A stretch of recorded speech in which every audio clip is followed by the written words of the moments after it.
Don't know about you, but I've always loved taking pictures. And if anything, this has increased now with Liliana's cuteness. But I've never been particularly good at archiving them in photo albums, whether physically or on Facebook and the like.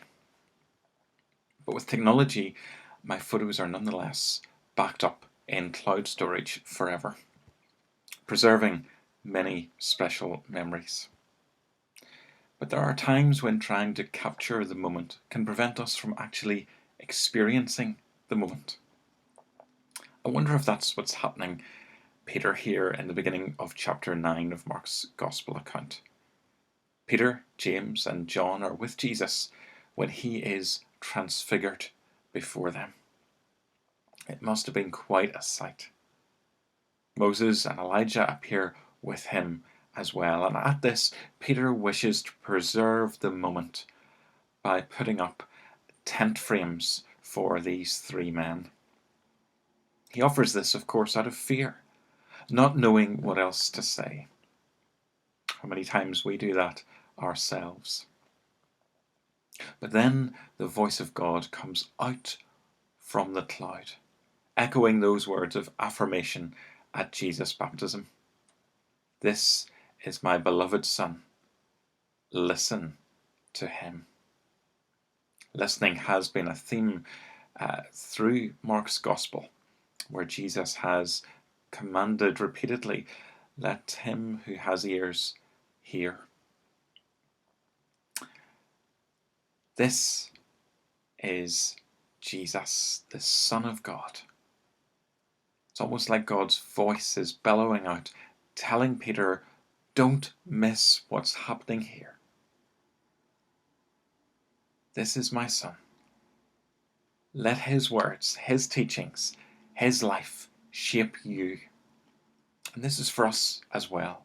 Don't miss those moments when Jesus is challenging you, shaping you, preparing you for serving him.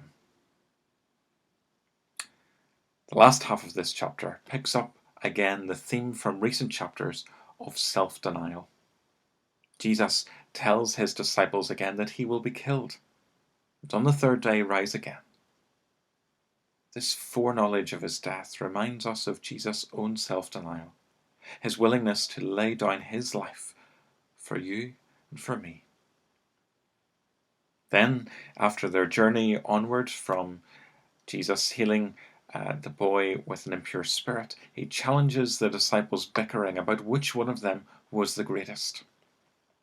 And this is after their collective failure to heal that boy. It's a sober reminder to us just how quickly our ego can take over. So the call to self-denial is again highlighted here. Jesus teaches them that success is measured in terms of one's denial of self and of serving others. At the end of the chapter, Jesus teaches on the stark dangers of permitting sin to rule one's life. If hand or foot or eye causes you to sin, then chop them off, Jesus says. Of course, he's not talking about actual amputation. I mean, if he were, who of us would have much left? But he is talking about stringent self-denial.